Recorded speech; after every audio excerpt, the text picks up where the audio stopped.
The signal from the outer rim didn't arrive as a grand declaration of conquest or a terrifying ultimatum of interplanetary war.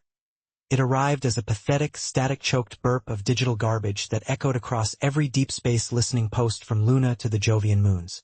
Deep within the subterranean command bunkers of the Sol Defense Grid, analysts stared blankly at the telemetry data as a massive, wedge-shaped silhouette drifted lazily past the orbit of Neptune, completely dead, powerless, and abandoned.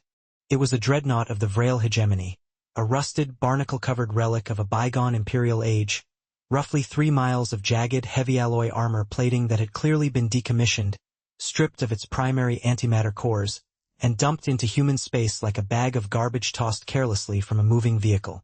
Across the high-frequency military comms, an unencrypted audio file left behind by the departing Vrail salvage crew played on an automated, mocking loop for anyone tuned into the frequency. "Take your trash back, apes." A synthesized, gravelly alien voice sneered through the static. "We don't even use those steam-driven boilers to haul or anymore. Enjoy your new space station."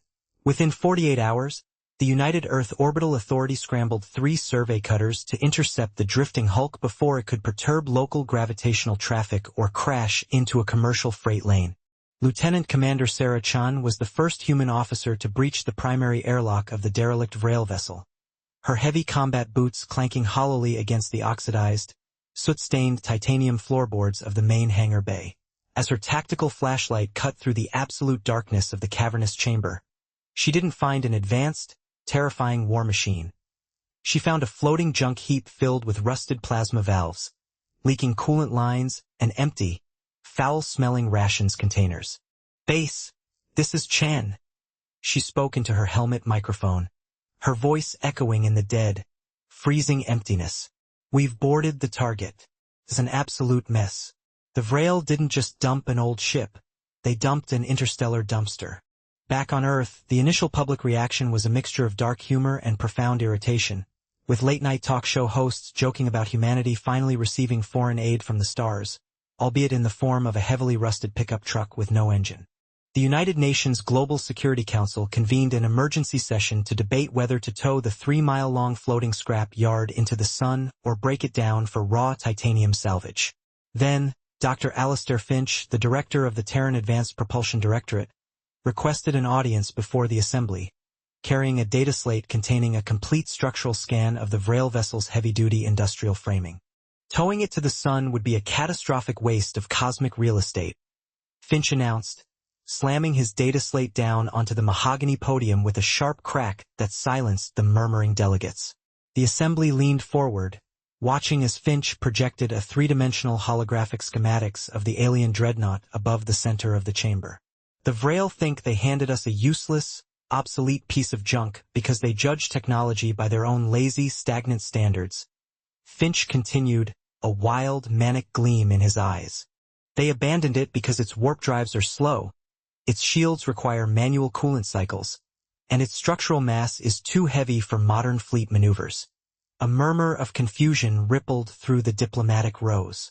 "And why is that good news, Director?" asked the Secretary General. Finch smiled, a cold, calculating grin that sent a shiver down the spine of everyone in the room. "Because heavy armor and obsolete mechanical actuators mean one thing," Finch whispered, leaning into his microphone.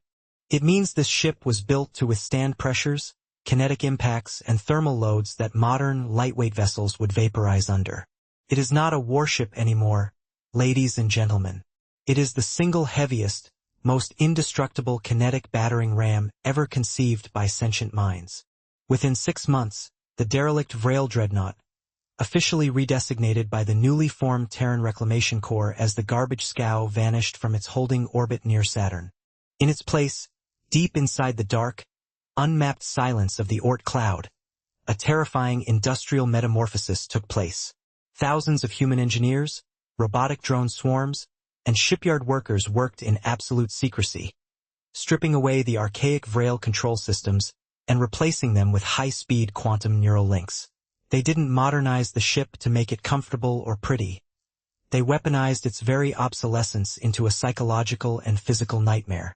They took the massive, 3-mile-long hull and coated its exterior in 5 feet of self-healing carbon nanotube reactive armor, studded with 400 automated mass-driver turrets salvaged from old planetary defense platforms.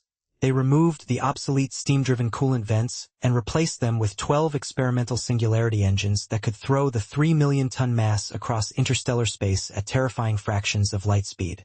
And most diabolically, they installed a massive, automated acoustic broadcasting system capable of projecting a high-decibel looping audio track across an entire star system. A track featuring old, distorted recordings of human industrial machinery grinding, heavy metal music playing at maximum distortion, and the agonizing, simulated sounds of mechanical terror.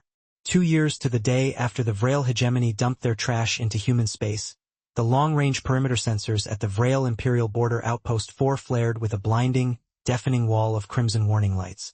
Supreme Commander Vraksh, the very same arrogant warlord who had personally signed the order to dump the obsolete dreadnought into the Sol system, stood on the pristine command bridge of his flagship, the Vindicator, sipping a cup of warm synthetic nectar.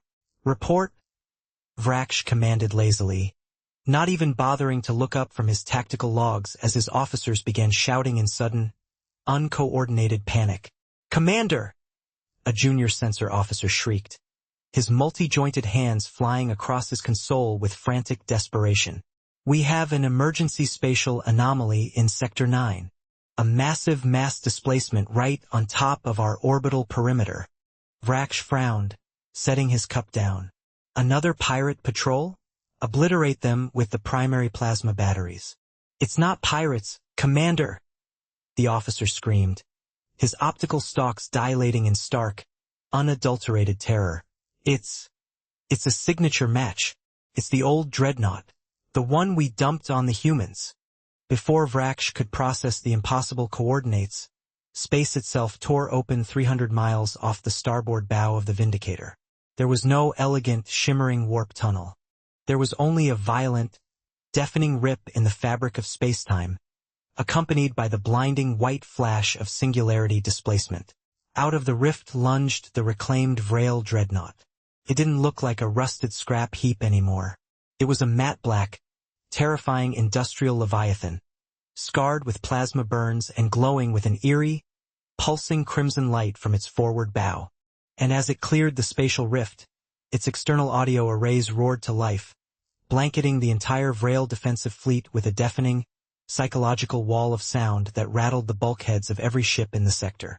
It wasn't a formal declaration of war.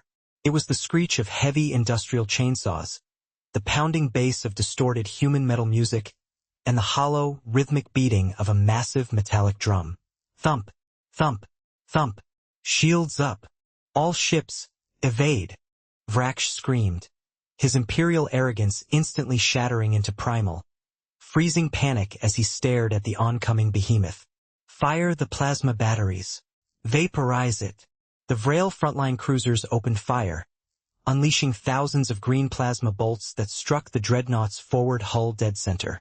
On the old Vrel ship, the reactive carbon nanotube armor simply absorbed the energy, glowing a bright, incandescent orange before instantly venting the heat harmlessly into space without losing a single millimeter of structural integrity. The garbage scow didn't fire its weapons. It didn't need to. With 3 million tons of deadweight momentum behind it, driven forward by 12 experimental singularity engines, the human-modified dreadnought accelerated straight through the center of the Vrel battle formation at 40% the speed of light. Crash. The impact was silent in the vacuum, but the physical devastation was absolute, apocalyptic catastrophe. The 3-mile-long hull plowed directly through the flagship Vindicator like a freight train smashing through a wet paper bag, instantly shearing the alien warship in half and turning 2,000 elite Vrel officers into an expanding cloud of ionized dust in less than 2 seconds. The shock wave of the kinetic impact sent a cascading wave of structural failure tearing through the entire Vrel defensive fleet, crushing 3 more cruisers to jagged powder before they could even vector their thrusters. Inside the command bunker of the fleeing Vrel escort ships, surviving officers watched in catatonic horror as the human dreadnought effortlessly looped around, its forward bow dripping with the molten slag of an empire's pride. A secondary broadcast frequency flickered to life on every Vrel military console across the sector. It was the voice of Dr. Alistair Finch, speaking calmly, clearly, and with a polite, conversational tone that carried all the warmth of an executioner sharpening his axe. To the Vrail hegemony leadership, Finch's voice echoed smoothly across the bridge. On behalf of the United Earth Orbital Authority, we are officially returning your garbage. And as a token of our profound appreciation for your generous donation, we've decided to recycle it. The transmission clicked off. Across the surviving Vrail fleet, officers sat in absolute, paralyzed silence, staring at the terrifying black monolith drifting silently in the distance, realizing with cold, crushing certainty that humanity didn't just fight back against their enemies. They took their trash and turned it into the executioner's blade.